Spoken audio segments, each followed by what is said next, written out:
very interesting. When Am Yisrael are bringing all the material for Bet HaMikdash, HaKadosh Baruch Hu says, Moshe Rabbeinu brings and says, don't bring anymore, that's it, no more needed, don't bring anymore. That's an interesting thing. Why is it that Am Yisrael, where they bring things that could be used, even if they don't use them right now, but they can use them in the future? Why shouldn't you take that material and use it later on?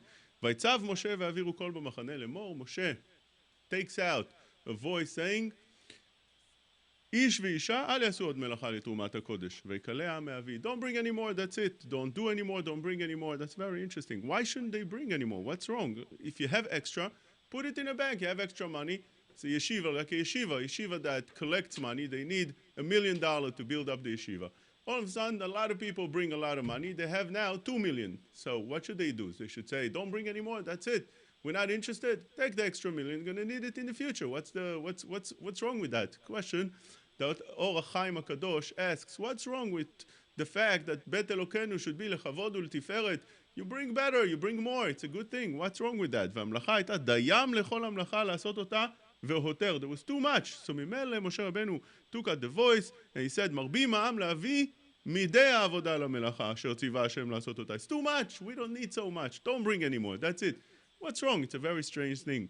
Over here, one needs to know a yesod, that whenever somebody brings more than needed, there's a problem. What is the problem? Normally, when a person brings the exact amount of what's needed for membership, you're a member in a shul, you bring your membership, that's fine, that's good, that's accepted.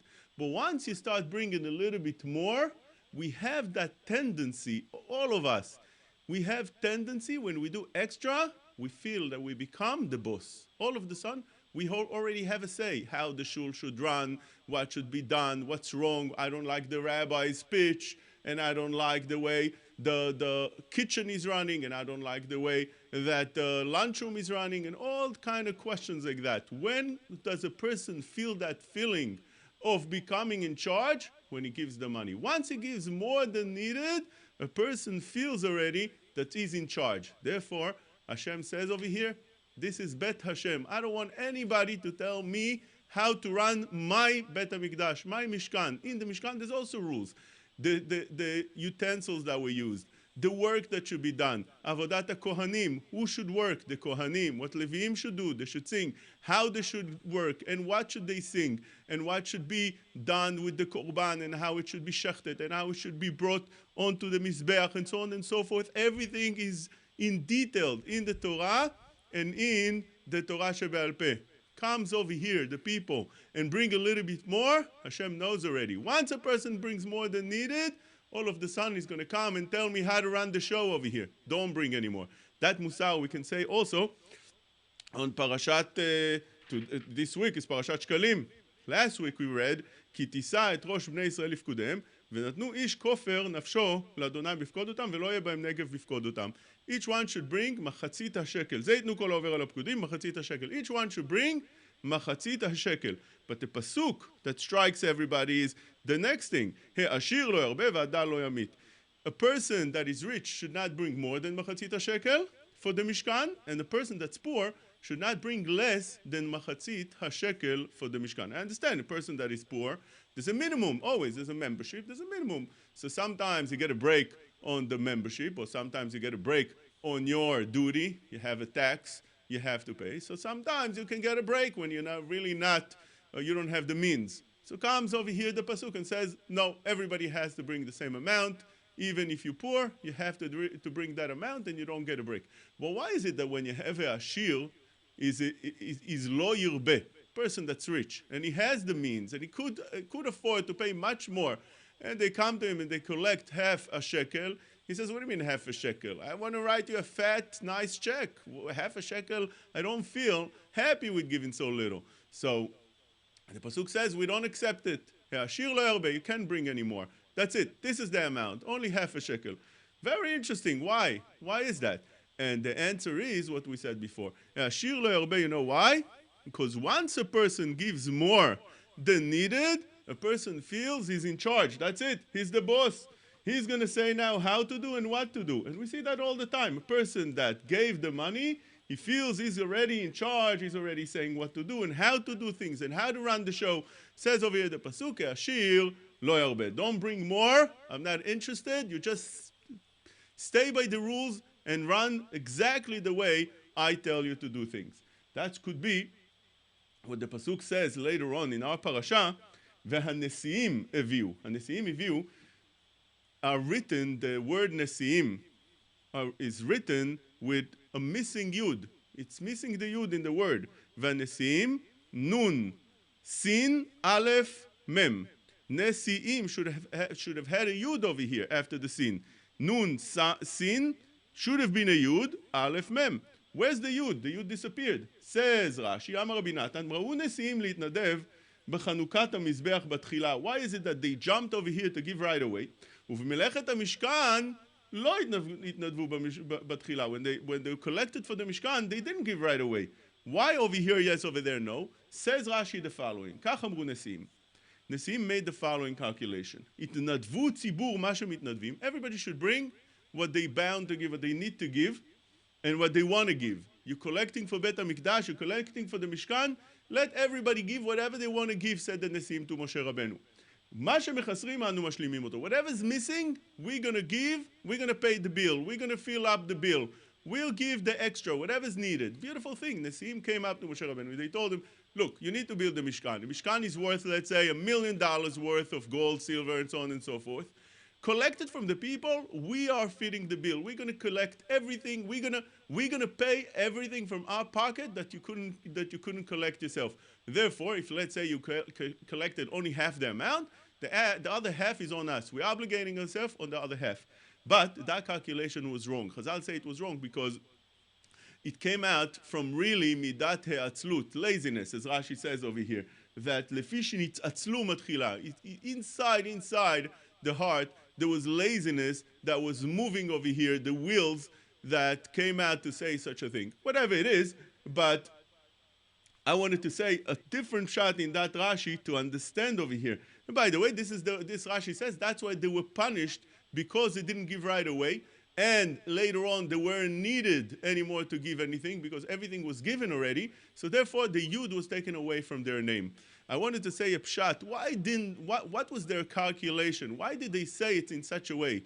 Why did they come to Moshe Rabbeinu and didn't give right away? The answer is that the Nesiim knew that they are the leaders of Klal Yisrael. Since they are the leaders of Klal Yisrael, they made the following calculation. If we give right away, if we do extra, giving right away is an act of doing something more than others. You give first. You are doing more than other people were doing. If we do that, right away we're going to feel within ourselves that we are better than other people. We're going to start demanding things that we shouldn't demand, because over here is everybody working towards building a Mishkan, building Bet Hashem. No, we don't want to have that feeling. We don't want other people to feel that we are more elevated than other people. We can tell them what to do. True, they picked that as a leader. But leader in Klal Yisrael doesn't mean that you feel more elevated than other people. You just lead. That's all it is. And over here, the Nesiim had that calculation.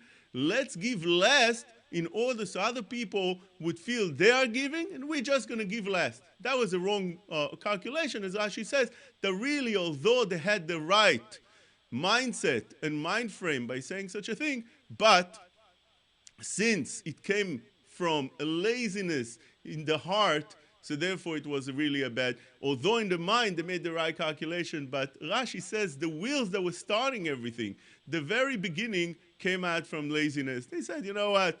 Let everybody else give. We'll take care of it afterwards. So we many times know we have an obligation to do something. We say, you know what? We'll do it later on. We'll do it later on. We'll do even better later on. Sometimes the fact we say we'll do better later on is just to push things away by time or whatever it is. That's not necessarily a positive thing. It could be that is the reason that HaKadosh Baruch Hu over here filled up with Ruach Chochmah. We see that the Pasuk says that Betzalel ben Uri ben Chur lemate Yehuda was filled up with Ruach Elokim, בחוכמה, בתבונה, בדעת, ובכל מלאכה, לחשוב מחשבות, לעשות בזהב, בכסף ובנחושת, which means, comes HaKadosh Baruch Hu and says, here's Bezalel ben Uri, Ben Hur. I want to give him the zechut because Hur, his grandfather, was such a great man. He sacrificed his life for me on Chet Egel, when Hur stood up to the people and said, "You're not going to do this Egel," and people just slaughtered him. So therefore, Hashem said, because of such a grandfather, I'm not going to let this go free, go without a reward. His grandson is going to be the one that's going to build the Bet HaMikdash, but build the Mishkan, Klei Mishkan. But what's interesting is that Al Pi Pshat, Vaymaleh oto ruach Elokim, HaKadosh Baruch Hu had to fill him up with the spirit of Hashem, Chokhmah, wisdom, Tvuna, Dat, Lachshov Machashavot. A lot of wisdom over here was poured into Bezalel ben Uri. Why is that? Lichora, if you look at the psukim, you see that he was building a menorah, a shulchan, a mizbeach. The measurements are exact over here. It's the material, we know what it was done from. All you need is a good craftsman. You need somebody that knows how to do the job. And that's all. Go get a professional craftsman. He's going to do the whole thing. You need somebody that works with gold. Get somebody that works with gold. You need somebody to work with wood, to do whatever's needed. Get somebody to cut and do the work correctly, and that's all. Why do you need over here ruach Elokim, chokhmah, tvuna, dat, chol melacha, lachshov machashavot? It's endless over here. The wisdom that HaKadosh Baruch Hu puts on top of Bezalel. Of course, there are al pi sod over here, a lot of inyanim. I'm not going into sod. Over here, there's definitely much more than what I'm saying. But al pi pshat, when you just learn the psukim, you don't understand why is needed all that. What's the purpose of all that? And I think the idea is because if Bezalel ben Uri, Ben Hur had this already within him, he was like that from the very beginning. He comes to do the melacha, then he would feel naturally the need, like we said before, to feel like a boss, to feel like I'm in charge, to feel like I'm going to tell the people what to do. Says Hashem, no, you be just a regular person. You came from Hur, I'm going to fill you up with everything. Now Bezalel knows it's completely a gift from HaKadosh Baruch Hu, minachaliel matana, that's all. It's only a gift. It's a gift from HaKadosh Baruch Hu. It wasn't me, it wasn't, all of the sudden one day, he wakes up in the morning, he has all these wonderful traits, machashavot, bina, chokhmah, bina, dat, all this was given to him as a gift. So therefore, there's no reason for him to feel he's better than others. Could be also that's the connection with Eliyav ben Achisamach that it says over here that HaKadosh Baruch Hu took also and picked Eliyav ben Achisamach. Why is that? L'orot natan belibo hu Bezalel ben Uri ve'Eliyav ben Achisamach lemate Dan. What's that? Where did he come from to work together with Bezalel? Says Rashi was from Shevet Dan. And Shevet Dan was a Yarud b'Shvatim. He was the lowest from all the Shvatim. And why did Hashem pick him to work with Bezalel? That was from highest of all the Shvatim. He was from Matei Yehuda. Bezalel was also a grandson of Hur, as we said before. Hur was also a great man. What's the connection of the two together? Says Rashi, Yeshvau hamakom leBezalel melech hamishkan. He completely made them equal, Bezalel and Eliyav.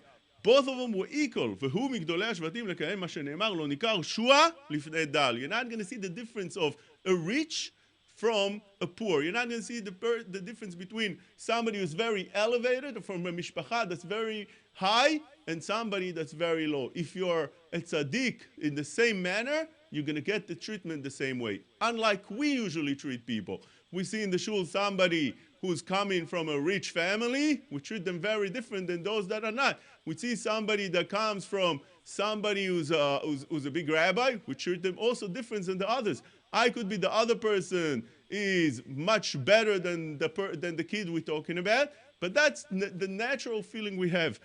Over here says the pasuk that no, you have to treat all people the same way. If they're both equal, you treat them the same. It doesn't make a difference where it comes from. It doesn't make a difference how much money his father has or how much money he himself has.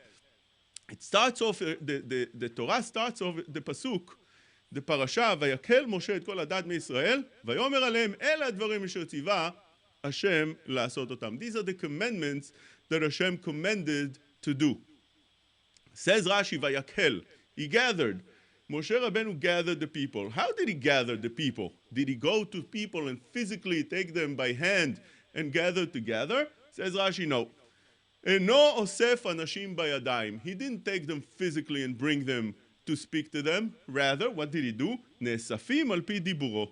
They came because he called. He came because he said. What did he say? What did Moshe Rabbeinu say that made the whole nation come? Everybody, kol adat bnei Israel, comes over here to Moshe Rabbeinu lecture. What did Moshe Rabbeinu say that brought everybody about? Moshe Rabbeinu said, "Vayomer aleim ela dvarim shetzivah Hashem lasot otam." This is the commandments that Hashem commanded us.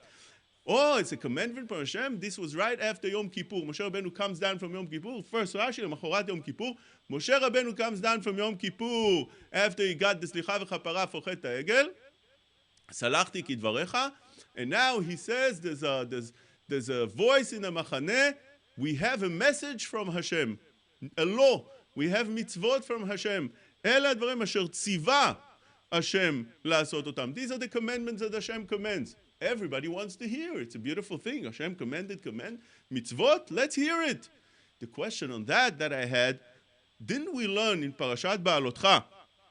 The pasuk says, "Vayis'u me'ar Hashem derech shloshet yamim." What does it mean, "Vayis'u me'ar Hashem"? Chazal tell us in Masechet Shabbat, "Ketinok haboreach mibet hasefer." They ran out. They couldn't wait. They heard there's more mitzvot. Hashem is giving us mitzvot. Let's run out as soon as possible. Let's get out of here.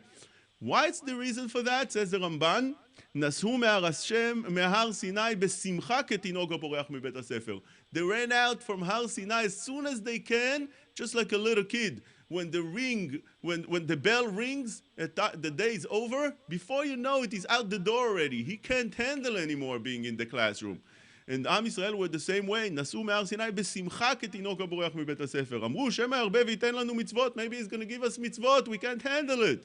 So what's wrong? Over here, Moshe Rabbeinu said to the people, I have mitzvot for you. Come and hear what Hashem commanded. Ela dvarim asher tzivah Hashem la'asot otam. Everybody comes. Naturally, everybody runs to hear Hashem words, Hashem commandments, Hashem mitzvot. We love Hashem mitzvot. Of course, just tell us the word mitzvot, we be there. And as soon as Moshe Rabbeinu starts talking, the whole nation's there. But later on, we see that the treatment is very different. As soon as Moshe Rabbeinu tells the people that we're getting out from Har Sinai, everybody escapes right away. And they saying to each other, let's get out of here before Hashem gives us more mitzvot. What's the answer?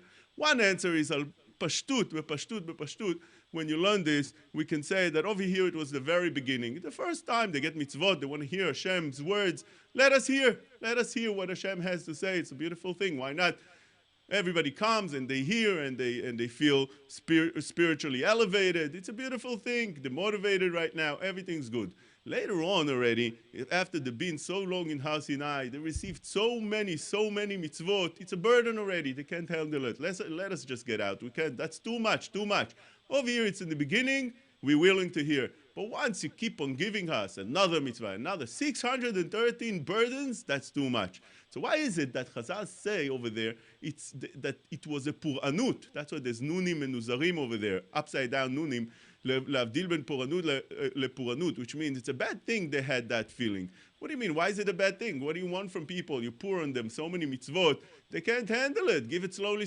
You're giving the whole Torah kula right away. People can't handle it. It's naturally, they're right. Why is it that the Torah says that it's a puranut, it's a bad thing?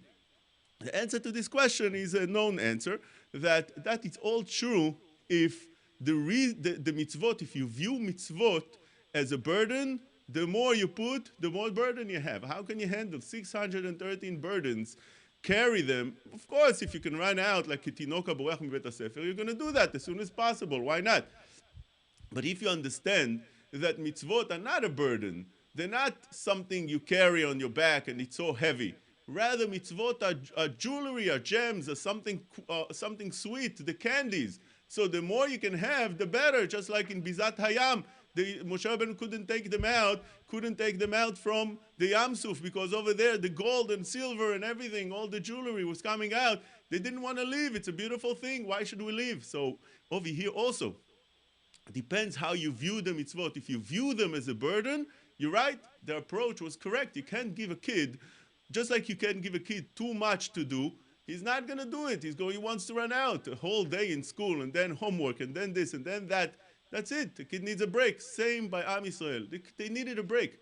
But if they view Torah and mitzvot as a beautiful thing, as something that's sweet as a candy, as honey, they wouldn't leave. They wouldn't want to go. That was the mistake over here. That is known.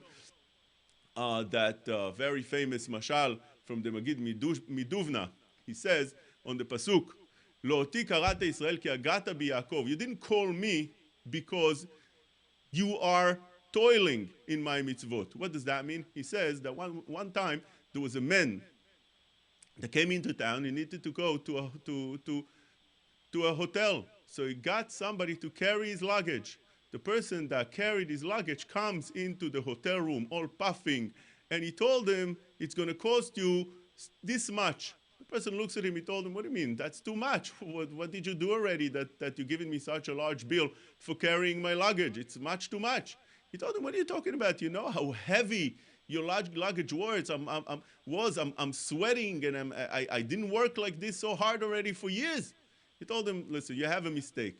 My luggage, my baggage was not heavy. I only had 3 little diamonds. If you are sweating, if you feel my luggage was heavy, you carried somebody else's luggage, not mine. The box was not mine. That's what Hashem says to Bnei Israel. Hashem says, the Magid Miduvna says, that Lo oti karata Israel ki agata bi, which means you didn't carry my mitzvot. This is not my mitzvot. If you are yagata, if you feel it's a toil, it's heavy load, that's not mine. If you feel it's so heavy, lo ti karata Yaakov ki agata bi Israel. It's not mine. You yagata bi. If you feel it's a burden, that is not my mitzvot. That's what the Zohar says. B'makom de'it tircha, in a place that there's toil, there's tircha, it's heavy, it's hard. You should know that Tahan eats sitracha. It all comes from sitracha. It doesn't come from the mitzvot of Hashem. So that's what it says over here. That's one pshat. Another pshat that I think is much more correct over here. Again, the question is, Vayakel Moshe et Adat Bnei Israel. He called them, I have mitzvot to tell you. Mitzvot, beautiful, everybody's coming. So why is it that later on they ran away, ketinoka boreach mi bet hasefer? I think the pshat is like this, the following way. I think this is much more original, much better. The pshat over here is like this. Moshe Rabbeinu tells the people not about mitzvot. He tells them about building the Mishkan over here. You're going to have to build a Mishkan. HaKadosh Baruch Hu wants a Mishkan. He wants a house. And you're all going to have to, you all are asked to come and help and bring and do for the Mishkan. That's something that us Jewish people love to do. You need help. What are you doing? You're organizing a Shabbaton. Let us help. We all want to help. You're building a shul. Let us help. We come. We bring money. We put our effort. We'll do whatever's needed. Whatever you need, whatever kind of mitzvah you need help, we all in. Put us in. No question about it. Volunteering for anything, Jewish people are always first. Tell us what it is. You need to work in Hatzalah, we'll be first. You need to do any other mitzvah, we'll be first. We always be first in anything that we do for a good cause. But the difference between this and later on, Parashat Ba'alotcha, over there, Am Yisrael receives mitzvot. Mitzvot means what you should do, what you shouldn't do. This mitzvah, you should do. Am Yisrael says to HaKadosh Baruch Hu, they tell him, we'll do anything you want, but please don't tell us how to live our life. Up to here, we can't handle people telling us how to live our life. We all willing to do whatever's needed. You tell me you need help, I'm in. You need money, you need contribution, you need tzedakah, you need my help, I'm in. But don't tell me how to live my life. And this is the difference. Over here in Parashat Vayakel, Hashem says, come, build the Mishkan, put us in. I'm volunteering, I'll do whatever's needed. Day and night. That's what happened with Adam Rishon, by the way. Adam Rishon, Hashem created the world, and he told Adam Rishon, I'm appointing you in the world, le'ovda ul'shomra. You're going to have to keep the world the way it is, and you're going to have to work the world, which means you're going to have to toil, you're going to have to do, you're going to have to plant, you're going to have to plow, you're going to have to make sure that everything grows correctly. You're going to have to work around the world, make the world into a better place. Adam Rishon has no objection. We don't find in the Psukim. You want le'ovda ul'shomra? Borei Olam, I'm in, no problem. Whatever is needed, you tell me what to do, I'm in. Put me in. Put my name. But then Hashem tells him, 1 minute, also one more thing. Can I ask you not to eat from the apple tree, whatever it is, that apple tree, grape tree, whatever, there's different opinions, but whatever it is, don't eat from the tree. Oh, don't eat from the tree, please. Don't tell me how to live my life. I'll do whatever you want, but don't tell me what to do and what not to do. It's like a father that comes to a child. He tells him, my dear child, can you put a coat? You're getting out. It's cold outside. Put a coat. He starts throwing a tantrum. What's wrong? Put a coat. What's the big deal? His father tells his son, I don't understand. You're always first to help everybody around the block. Anytime anybody that needs anything, he gives you a call. You're there first. I'm asking you to put a coat. What did I ask you already? You do for your father. You're doing for every stranger person. You do something for your father. The child tells his father, Father, if you ask me to do for you anything, I'll do. You want me to drive you to the airport? I'll drive you there. You want me to take you to Texas? I'll take you to Texas. But don't tell me how to live my life. A coat is already up to me. I'll decide already. I want to wear the coat. I don't want to wear a coat. That's when Am Yisrael were mistaken. With Torah is not about coming and telling people how to live their life. Torah comes to give a structure of a positive way of thinking about things, about giving the people the opportunity to elevate themselves. And it's not about just narrowly what you're allowed to do and what you're not allowed to do. Another quick idea that Shmuel Birnbaum said on the pasuk we said before on the Nesiim. The Nesiim, the pasuk says that Eviu, and Nesiim Eviu, and the letter Yud was taken away from the Nesiim. Rav Shmuel Birnbaum asked, first of all, what's wrong with the fact that a Nesiim Eviu, that they need to be punished because they said whatever everybody else should bring, whatever they bring, we are gonna fill up the bill, whatever's needed, we pay the rest. It's a beautiful thing. It's a great thing. They taking responsibility that could be much more than anybody else. Whatever's missing, we'll pay. Imagine you want to build a shul, and somebody comes and tells you, listen, you collect whatever you can, and I'll pay everything that's needed up to the last penny. It's a great thing. It's a beautiful thing. What's wrong with that?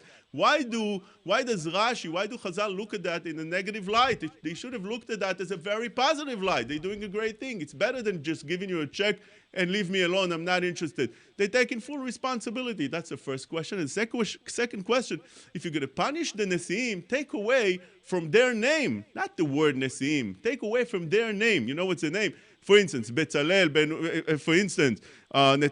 Aminadav. You want to take from Netanel ben Aminadav. You want to take the Yud from Aminadav, whatever it is. That's where you should take it from, not from the word Nesiim. So Shmuel said the following. I heard this from Rabbi Press. He says that is all true if we're talking about an individual. If an individual comes to the rabbi of the shul, to the president, and tells him, I'll pay everything that's needed after everybody donates, it's a beautiful, beautiful thing. And for that, he needs to be rewarded and praised. But not when you are an Asi, not when you're a leader. When you're a leader, you must always give first. You must always do first. You must always lead. Leader must always lead. If a leader doesn't lead, he says everybody should do it, then I'm doing, that is missing from the Nesiut, from the leadership. That's why it was taken, the Yud was taken away from the word Nesiim, not from their name. Because Nesiim means the leadership was missing over here. They weren't real leaders. When somebody comes to a rabbi, that's what happened with Shmuel, when they came to him, a poor people came, or they had a certain organization or something, a good cause that they wanted a letter from the Rosh Yeshiva. He wrote them a letter, but before he wrote the letter, he gave them a donation himself. They told him, Rabbi, Yeshiva, we didn't come to collect from you. We don't want the money from you. We just want a letter. We get the money from other people. Shmuel said, how could I give a letter without contributing myself, without giving myself? I have to give first. Once you give first, then you're allowed to write such a letter. But if you give a letter and you never gave, and you didn't give first, you have no right to tell other people what to do. That's why David HaMelech, when he went to the war, unlike any other king in Umot HaOlam that stay behind, they stay behind, commander-in-chief, they play all kind of games while everybody's on the war. So David HaMelech was not like that at all. He went first in line, David HaMelech. And that's where David HaMelech was a leader. That's the difference between leading and not leading. We are all, in a way, also leaders.